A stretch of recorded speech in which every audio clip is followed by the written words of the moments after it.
Selamat datang di Layar Kemas, layar yang siap mengemas apapun yang bisa dikemas. Langsung saja. Cerita berawal dari perjalanan para putra-putri terbaik negara Swedia yang akan menuju sebuah daerah terpencil bernama Kolorangin, di mana mereka yang merupakan tim ahli di bidang pembangunan akan melakukan konferensi, sekalian mengecek kawasan yang katanya akan dijadikan mall. Setibanya di lokasi, ketua tim yang bernama Ingela meminta rekan-rekannya untuk bersemangat. Karena selain bekerja di daerah ini, mereka akan bersenang-senang menikmati keindahan alam. Tak lupa juga ia berterima kasih kepada Jonas. Karena berkat kerja kerasnya, mereka bisa mendapatkan proyek yang terbilang besar. Tapi dari 9 orang yang berbahagia ini, wanita yang bernama Lina terlihat bete saat Jonas merasa paling berjasa dibanding teman-temannya yang lain. Singkat cerita, mereka tiba di sebuah penginapan yang akan dijadikan tempat untuk konvensi. Sambutan yang hangat pun mereka dapatkan karena bagaimanapun juga, adanya mall di daerah ini pasti akan membuat tempat ini semakin ramai. Saat mereka menentukan kamar masing-masing, Ingela membicarakan keributan yang sempat terjadi ketika ia melakukan pembebasan lahan. Lalu si warga lokal yang bernama Anet berkata bahwa yang terjadi itu bukanlah keributan, melainkan pemberontakan dari warga yang menentang pembangunan mall. Tapi menurut si manajer penginapan lah bodoh amat. Toh semuanya akan sama-sama enak jika mall nanti sudah berdiri. Saat ini si Koki akan menyajikan hidangan terbaik untuk para pahlawan pembangunan. Tapi sayang, ia kehabisan gas LPG, kemudian si Koki berangkat ke kota untuk membeli gas dengan melewati sebuah hutan.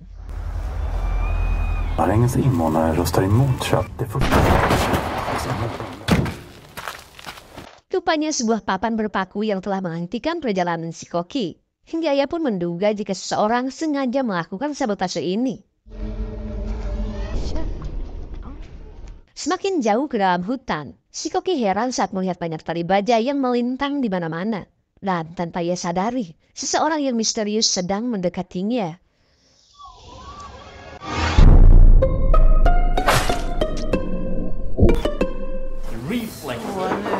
Kembali ke penginapan ketika mereka membicarakan rincian biaya yang tidak pernah ditunjukkan oleh Jonas.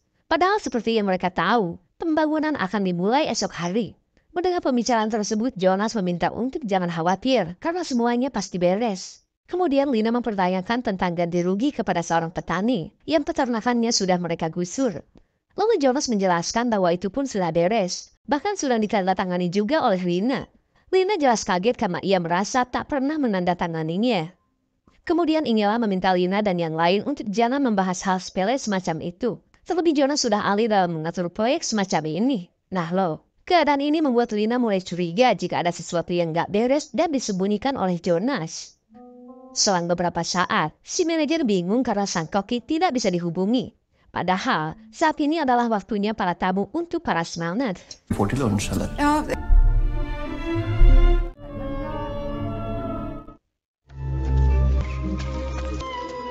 Melihat sosok badut menuju ruang makan, si karyawan penginapan mengabaikannya karena menganggap orang itu adalah tamunya juga. Lalu ia menyempatkan diri merelaksasi otot-ototnya setelah seharian baku hantam dengan selimut kotor dan cucian.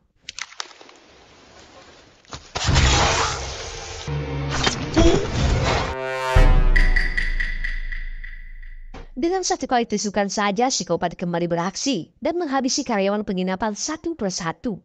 Lalu ia menghilangkan jejak kesadisannya agar tidak membuat kepanikan.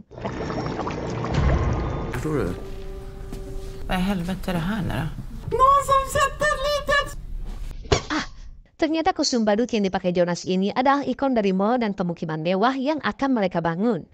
Lalu ketika orang-orang sedang bersuka cita, Bu Anet kembali menyinggung soal kerusakan alam yang akan terjadi akibat pembangunan nanti. Perkataan tokoh masyarakat ini tentu saja membuat mereka kembali cekcok. Karena kalau memang gak setuju, ngapain Bu Anet ikut timbrung dan menikmati cuan dari mereka? Kemudian Ingela menenangkan Jonas yang masih emosi akibat perdebatan tadi. Ia pun memintanya untuk tetap fokus pada rencana, hingga bisa meresmikan pembangunan menggunakan skop emas.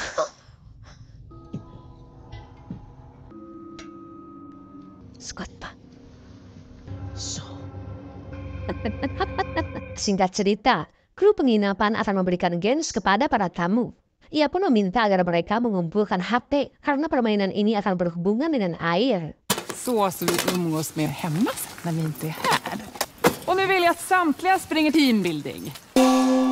Di tengah persiapan games, Lina masih mempertanyakan tentang orang yang sudah memasukkan tanda tangannya.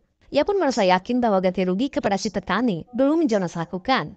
Lalu temannya memberitahu bahwa ganti rugi itu tidak bisa dilakukan karena sebenarnya si petani sudah tewas akibat bundir.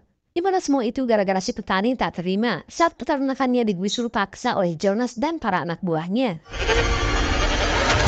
Lina jelas kaget dong, karena proyek yang ia kerjakan mengandung unsur kezaliman. Förfogande har ni. Selang beberapa saat, mereka yang terbagi menjadi beberapa kelompok diharuskan untuk membuat rakit dan mendayung sampai batas finish. Hallå, hör du vad jag säger? Ja, men sätt upp på sidan. Har vi slått? Så jävla dumt alltså. Fan, nu skiter vi i det här. Saat para tamu bersenang-senang, psikopat diam-diam mengambil HP plus kostum badut milik Jonas. Lalu ia menggunakan topeng badut biar mirip sosok psikopat yang ada di film-film. Di sore harinya, si manajer semakin heran karena dua karyawannya kini sudah menghilang. Apalagi saat ia melihat ruangan ini seperti sudah diacak-acak.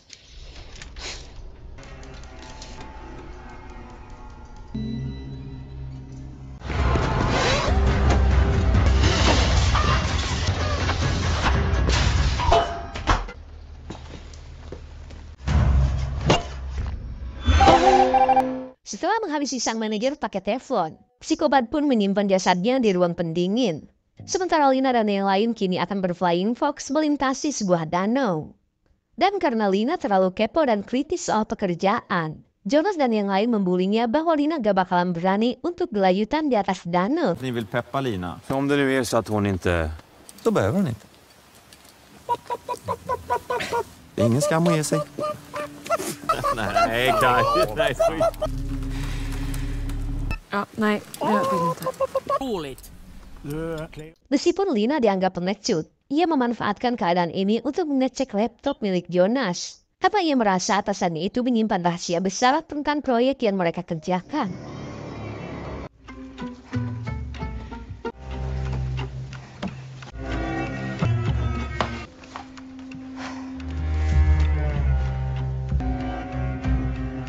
Dugaan Lina ternyata benar bahwa Jonas dan kroco-nya melakukan korupsi pada proyek mereka.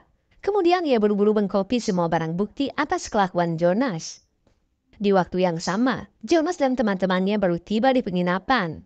Lalu ketika mereka akan berselfie, satu-satunya kru penginapan yang tersisa panik karena HP para tamu sudah menghilang. Begitupun dengan Jonas yang kehilangan kostum kepala badut miliknya. Det är det med nattslöet. Det är kul. Anna, fan sitter ditt då?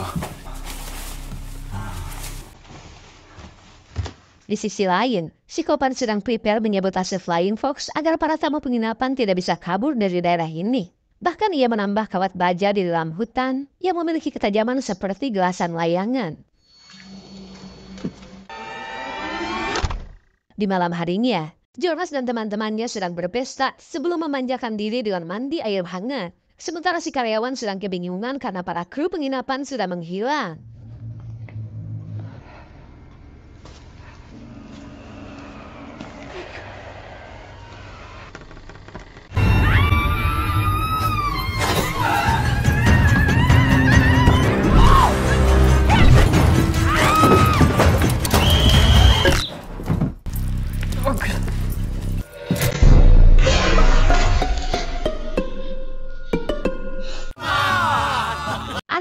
Di tengah asyiknya berendam, Jonas mendadak gelisah saat Lina menatapnya dengan penuh curiga. Kemudian Lina menemui dua sahabatnya dan menunjukkan barang bukti dari kejahatan yang telah dilakukan Jonas. Begitupun dengan tanda tangan palsu yang ternyata adalah rekayasa Jonas juga. Dan setelah semuanya terungkap, mereka pun langsung meminta penjelasan kepada Jonas, si manajer korup. Ja, du är bra på sånt. Kör över din. I backarna här nu, vad fan snackar du om? Jonas benar-benar kaget saat Lina menyebutkan semua dosa-dosanya. Bahkan Lina sudah tahu bahwa dengan duit hasil korupsi, Jonas akan berbisnis dengan perusahaan lain. Tapi meskipun sudah ketahuan, Jonas berusaha santuy dan bergegas mengajak Lina untuk berbicara empat mata. Jonas mengajak Lina berdamai dan bekerja sama dengannya. Karena jika rencananya berhasil, mereka bakalan kaya bahkan bisa bangun kontrakan berstandar apartemen mewah. Tapi sayang, godaan kekayaan tidak membuat Lina tertarik.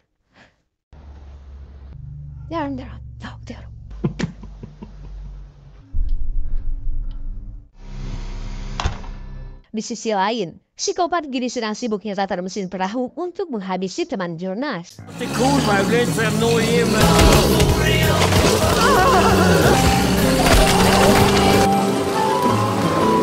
Setelah memblender korbannya, psikopat pun langsung mencari korban selanjutnya. Di waktu yang sama, Ingela menuju ruang dapur karena saat ini adalah jam makan malam.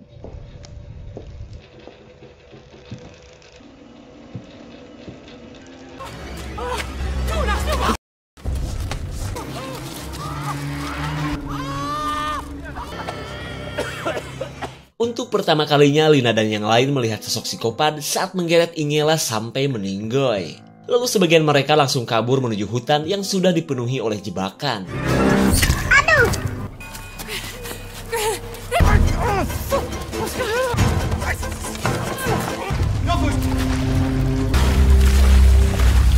Setelah lolos dari kebrutalan psikopat, Jonas meminta prestis yang merupakan bukti dari kejahatannya. Dan karena tak mungkin melawan, Lina pun memberikannya daripada dicemplungin ke dalam danau. Karena tetap saja nyemplung ke dalam danau, Lina memilih kembali menemui teman-temannya yang sedang bersembunyi di penginapan.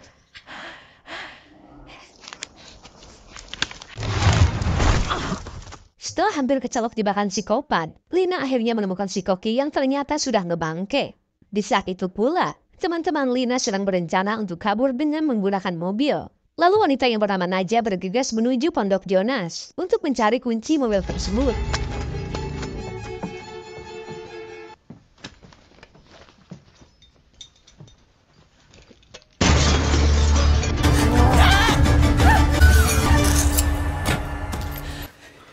Tapi bohong.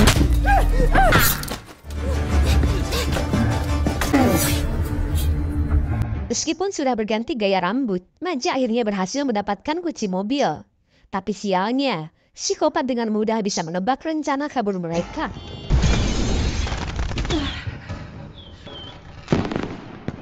Sirna sudah harapan untuk bisa kabur dengan cepat dari penginapan. Lalu tiba-tiba, mereka ketakutan saat menyangka psikopat akan masuk ke dalam pondok.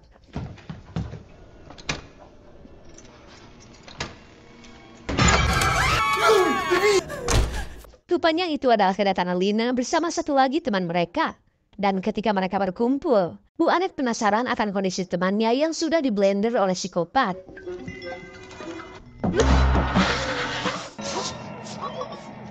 Bu Anet tidak menyangka dengan nasib tragis yang menimpa Jonas. Lalu mereka melakukan operasi dadakan agar luka soek di jidat Jonas tidak melebar.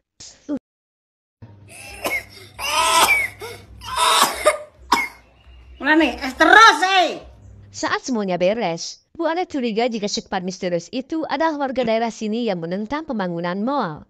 Makanya, ia selalu selamat dan tak pernah menjadi incaran psikopat. Lah, tapi mau orang sini atau orang Zimbabwe, yang penting ia harus segera kabur sejauh mungkin.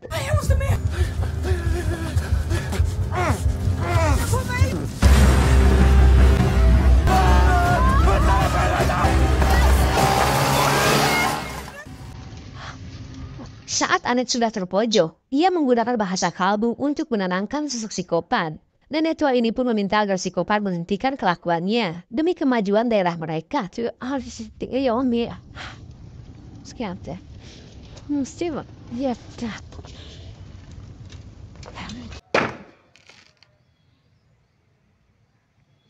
Bu Anet pun sempoyongan, karena meskipun selalu menentang pembangunan mall, Bu Anet tetap menikmati keuntungan dari proyek maksa ini.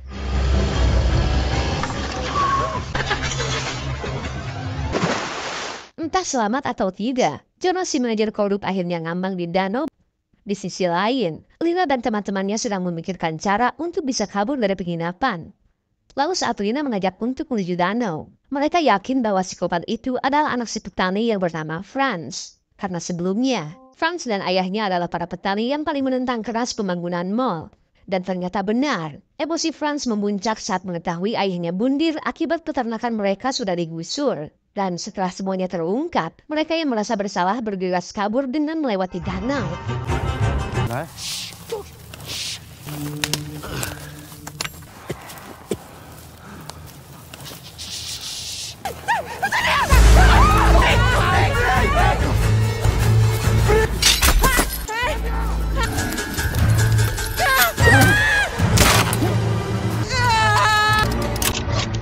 Saat Najah berhasil selamat, Lina dan temannya akan kabur menggunakan Flying Fox yang sudah dimodif oleh psikopat.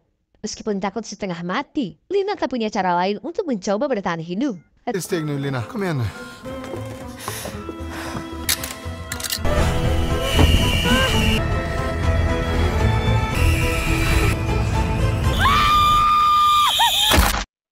Pendaratan maut yang mereka alami akhirnya membuat teman Lina tewas seketika. Sementara Lina berhasil selamat meskipun satu batang dahan nyocol ke perutnya.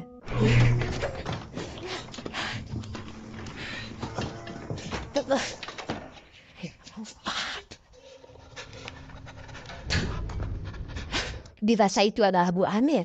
Si Pak Tua mencoba untuk mengeceknya.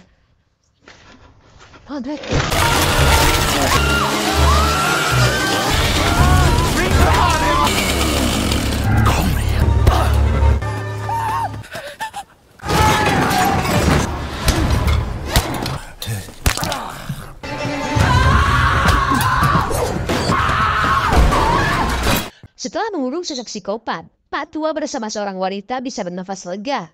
Kemudian mereka bertekad untuk menghabisi sang psikopat yang telah banyak menghabisi orang. Tapi lain halnya dengan Lina, ia sudah tidak tahu lagi harus berbuat apa. Terlebih Lina tak tega jika meninggalkan teman-temannya, yang sampai saat ini nasib mereka entah seperti apa. Lalu tiba-tiba ia menemukan kotak penyimpanan HP yang sempat disembunyikan oleh psikopat. Dan itu berarti Lina bisa dengan mudah untuk menghubungi polisi. En gång till. Öra. Öra. Jo, det är upp.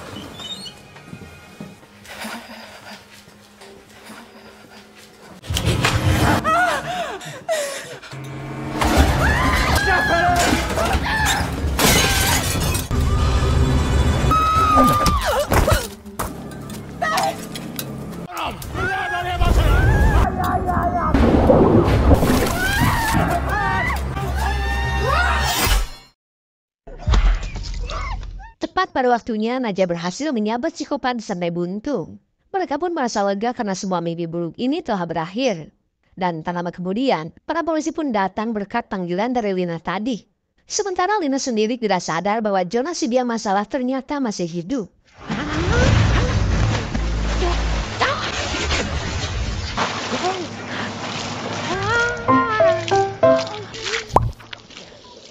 Berkat jurus spesial Tapo, Lina berhasil menguliti kepala Jonas sampai botak dan akhirnya meninggoy.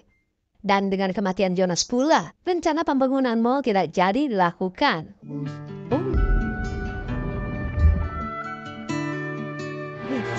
Baiklah, begitu saja ceritanya. Akhirnya mereka pun pulang dengan hidup. Kalau dipikir-pikir mana yang jahat, mana yang baik, kita tidak bisa memastikannya. Mungkin Jonas melakukan ini semua demi uang untuk membahagiakan keluarganya. Dan Franz melakukan ini semua demi menuntut keadilan atas haknya. Sungguh baik buruk hanyalah tergantung sudut pandang siapa. Tapi, janganlah kamu makan harta di antara kamu dengan jalan yang batil. Dan janganlah kamu membawa harta itu kepada hakim dengan maksud agar kamu dapat memakan sebagian harta orang lain itu dengan jalan dosa. Padahal kamu mengetahui.